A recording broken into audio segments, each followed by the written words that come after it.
Teaching pronunciation is an important aspect of teaching any language. Exactly like grammar or functional language or vocabulary, pronunciation carries meaning.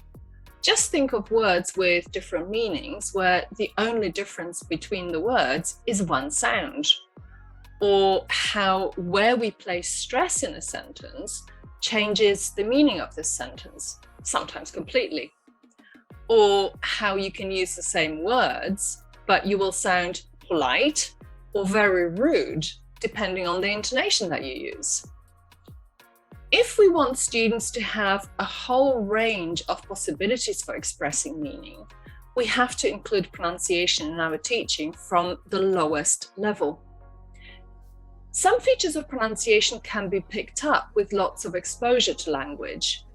But if there is no focused noticing on the part of the student, then chances are that the student will not be able to learn some of the pronunciation features which will help them in effective international communication. Pronunciation teaching is important not only to ensure that our students speak in a way which is easy to understand for the person that they're communicating with. It's equally important for them to be able to understand other people, as well as understand films, podcasts, or other recordings in English. When planning pronunciation-focused activities for our students, there are a number of factors that we need to take into account. First of all, we must remember that pronunciation teaching needs to be an integral part of teaching new language.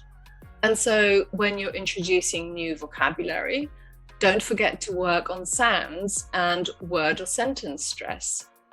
The same goes for introducing new grammar and even more so functional language. So, number one, make sure that pronunciation receives its proper place in your lesson planning. Secondly, make sure that you know your students' language background and that you find out about specific pronunciation difficulties for nationality or nationalities that you teach.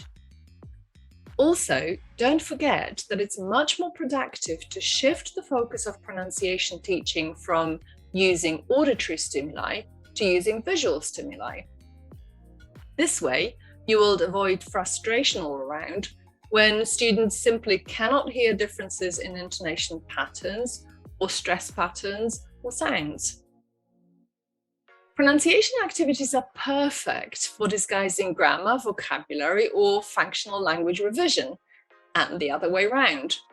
Surprise your students and let them have fun with language. The more fun they have, the more they will learn from you and from each other.